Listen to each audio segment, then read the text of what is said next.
Hello बच्चों, GS online study channel में आप सभी का स्वागत है। तो बच्चों, कल वाले लेक्चर में हम लोगों ने क्या पढ़ा था? हम लोगों ने पढ़ा था जो आपकी चिन्ह प्रॉपर्टी होती है उसका हम लोगों को यूज़ कैसे करना है। ठीक है, जो आपकी चिन्ह प्रॉपर्टी थी, आपका जो यू वी एफ, हमें कब पॉजिटिव लेना है और हमें कब निगेटिव लेना, हमने ये सारी जानकारी कल पढ़ी थी। तो आज बच्चों हम लोग क्या पढ़ने वाले हैं? उसी का रेखीय आवर्धन।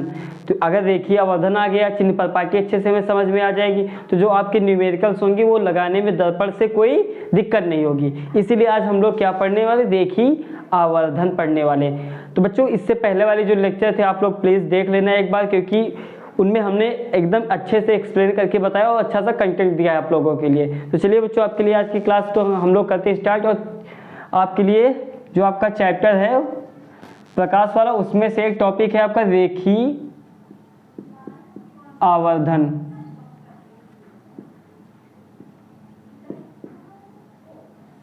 ठीक है, रेखीय आवर्धन वैसे होता क्या है? ठीक है, जो आपकी प्रतिबिंब होता है और एक वस्तु होती है। ठीक है, प्रतिबिंब और वस्तु की जो लंबाइयां होती है, इन्हीं के अनुपात को हम लोग रेखीय आवर्धन कहते हैं। जैसे हम मान के चलते हैं, जो आपका कहते हैं सबसे पहले प्रतिबिंब, एकदम सरल परिभाषा है, प्रतिबिंब की लंबाई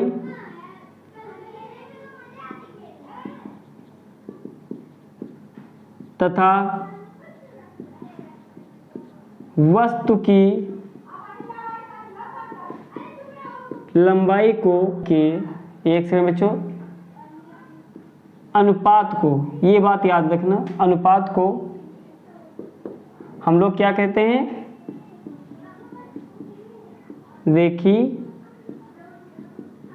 आवर्धन। ठीक है, जो आपकी प्रतिबिंब की लंबाई तथा वस्तु की लंबाई के अनुपात को, जैसे आपकी हमने प्रतिबिंब की लंबाई क्या मान लेते हैं? जैसे आपकी हमने कहा था, इसको कहते हैं आई, हाइट ऑफ इमेज। ठीक है, आई अपान ओ, इसका एक अनुपात है। अनुपात का मतलब बटे में, यानी रेशियो जो था ना, आई अपान प्रतिबिंब की लंबाई तथा वस्तु की लंबाई के अनुपात को रेखीय आवर्धन कहते हैं, जिसे एम से लिखते हैं। एम जो स्मॉल एम होता है उससे लिखते हैं। जैसे मान लेते हैं यहाँ पे बच्चों, एम बराबर स्मॉल एम बराबर आई अपान ओ आपका हो गया। ठीक है, इसी में और मान लेते हैं क्या, जो आपकी दूरी होती है, कौन कौन सी? प्रतिबिंब की दूरी तथा वस्तु की दूरी के अनुपात को भी कहते हैं। प्रतिबिंब की दूरी कितनी हो गई आपकी हो गई बच्चों v, और वस्तु की u, इसको भी रेखीय आवर्धन कहते हैं। लेकिन हम लोग बच्चों कौन सा आवर्धन पढ़ रहे हैं? दर्पण वाला पढ़ रहे हैं। लेंस के लिए आवर्धन अलग होता है और दर्पण के लिए आवर्धन अलग होता है। तो जो लेंसों का आवर्धन होता है और दर्पण का आवर्धन एक साथ हम बता देंगे, कुछ नहीं है, दोनों में परिभाषाएं दोनों की सेम रहेंगी।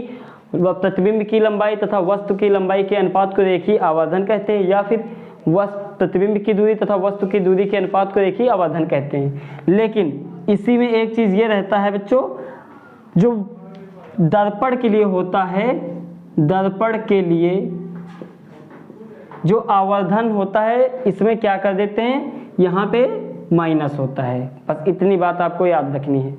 दर्पण के लिए माइनस आवर्धन, और जो लेंस के लिए होता है वो क्या होता है? प्लस। जहाँ पर बच्चों कहीं कहीं पे किताबों में आई अपान ओ की जगह H2 अपान H1, या फिर कहीं कहीं पे Y2 अपान Y1, या फिर कहीं कहीं पे H डैश अपान H करके भी दे रखा होता है किताबों में। तो ये जो H अपान H2, Y2, H डैश, इनको हम लोग क्या मान लेते हैं बच्चों? I अपान O भी कह सकते हो। यह जो सारी वैल्यू है कहीं कहीं किताबों पे ऐसे भी दे रखी है, तो इसको I कह सकते हैं और इसको हम लोग O कह सकते हैं। ठीक है, और इसी में बच्चों जो आपका V अपान U भी होता है। जो आपका मेन फार्मूला बन के आता है वो बच्चों इतना आता है।